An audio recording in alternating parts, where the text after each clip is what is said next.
স্বাগতম সকলকে the future nurse 24 YouTube চ্যানেলে। আজকে আমরা অবসের যে গিভ রিজনসগুলো আগের দিন 6টা পড়েছিলাম সেটা আমরা কন্টিনিউ করব।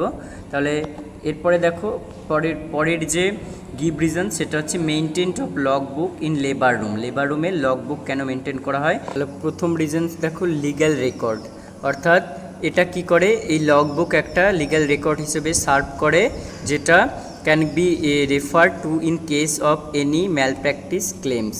তারপর হচ্ছে মেডিকেল ডকুমেন্টেশন, অর্থাৎ এটা একটা প্রোভাইড করে a detail record of each patient's labour and delivery process including vitals, medications etcetera. তারপর হচ্ছে কমিউনিকেশন, অর্থাৎ কমিউনিকেশনে হেল্প করে।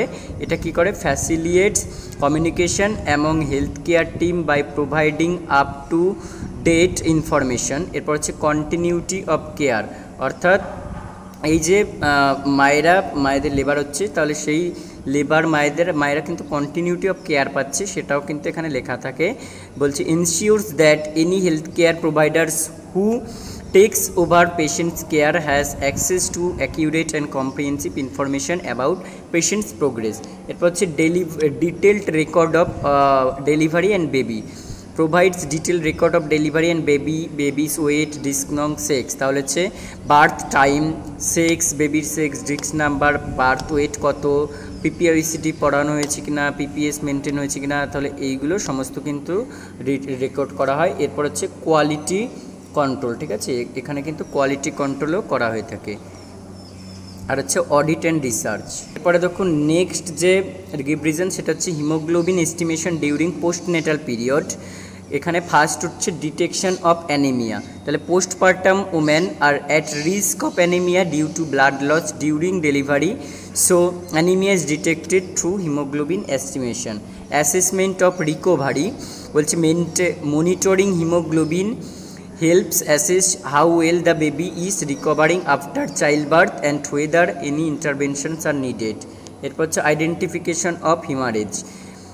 It helps in identifying any ongoing or delayed PPH which can be life-threatening if not managed promptly. তাহলে যদি এমন কন্ডিশনগুলো রয়েছে, PPH condition যদি থাকে, তাহলে সেগুলোকে যদি ম্যানেজ না করা হয় তাহলে লাইফ থ্রেটেনিং কন্ডিশনসও হতে পারে। এরপর হচ্ছে monitoring health of mother and baby. Adequate haemoglobin আর essential for overall health of both mother and baby. Low level can affect mother's ability to care baby. Next হচ্ছে preventing complication. Early detection and management of abnormal haemoglobin can prevent potential complication such as heart problems or poor wound healing. তাহলে এইগুলো হচ্ছে এর give reasons গেল। এরপরে আমরা পড়ব examination of urine for sugar and albumin of antenatal mother. তাহলে এক নাম্বার হচ্ছে GDM detection. GDM means gestational diabetes mellitus. Checking for sugar in urine can help identifying GDM. Pre-eclampsia monitoring. The presence of albumin in urine can be an early sign of pre-eclampsia. Early detection is crucial for managing the condition and preventing severe complications. Kidney function assessment. Kidney function assessments mean regular monitoring of urine and can help assess kidney function. Pregnancy can put additional strain on kidneys and detect abnormalities.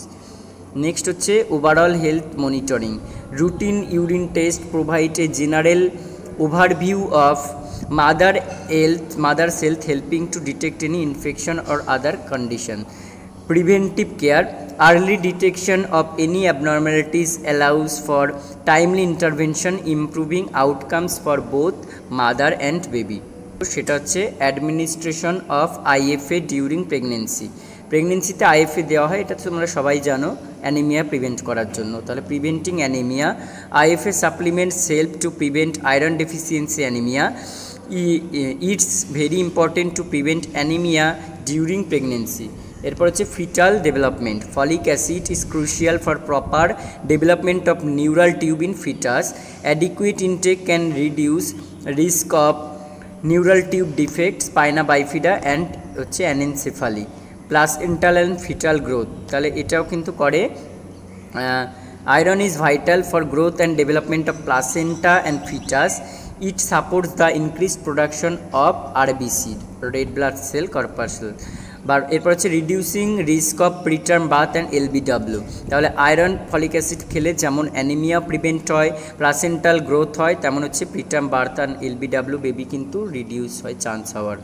এরপরে improving maternal health, তার সাথে সাথে মায়ের যে general health, maternal health সেগুলো কিন্তু improve করতে থাকে। এরপরে পরের যে গিভ রিজনস নিয়ে পড়বো সেটা হচ্ছে assessment of fetal status by পার্টোগ্রাফ।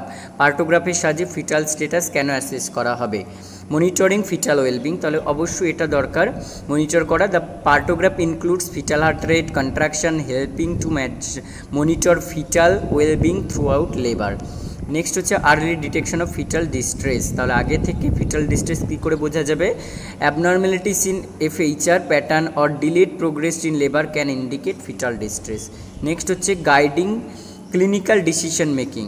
Clinical by tracking FHR health care providers can make inform decision, ঠিক আছে, রিগার্ডিং নিড ফর ইন্টারভেনশন, মানে কোনো অ্যাগমেন্টেশন বা এলইউসিএসএস লাগে কিনা। এরপর হচ্ছে ডকুমেন্ট অ্যান্ড কমিউনিকেশন।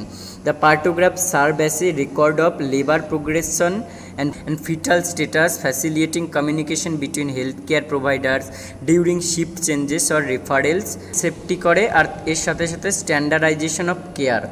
যে গিভ রিজন সেটা হচ্ছে checking BP of the mother in each ANC. Number 1 early detection. কি আর্লি ডিটেকশন করা হবে? Regular monitoring allows to detect any changes or trends in BP early on.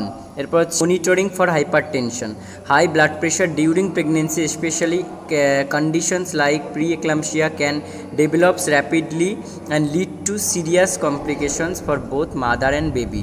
Next হচ্ছে risk assessment. রিস্ক অ্যাসেসমেন্টে blood pressure readings help assess mother's overall health status and identifying any potential risk that may affect pregnancy. Next যে cause সেটা হচ্ছে prevention of complication, মানে কোনো রকম complication যদি হয়ে থাকে সেটা প্রিভেন্ট করে, যেমন হচ্ছে stroke, organ damage, preterm birth, eclampsia, এই ধরনের গুলোকে যদি আগে থেকে আমরা আইডেন্টিফাই করতে পারি মায়ের ব্লাড প্রেশার, তাহলে সিরিয়াস কমপ্লিকেশনগুলো থেকে প্রিভেন্ট করে, ট্রিটমেন্ট অ্যাডজাস্টমেন্ট করে, আর তার সাথে সাথে পেশেন্ট এডুকেশন। তাহলে আজকে আমরা এই কয়েকটি গিভ রিজনস নিয়ে আলোচনা করলাম, এইগুলো তোমরা খুব ভালো করে পড়বে। আর কেউ যদি আগের ভিডিওটা না দেখে থাকো তাহলে আগের ভিডিওতে 6টা গিভ রিজনস নিয়ে আলোচনা করা আছে, সেটা দেখে নেবে। আর বাকি যে কয়েকটা রইল সেগুলো আমি পরের দুটো ভিডিওতে আলোচনা করে দেবো। আজকে এই পর্যন্তই। তোমরা সবাই সুস্থ থেকো, ভালো থেকো, আবার দেখা হবে পরবর্তী ভিডিওতে।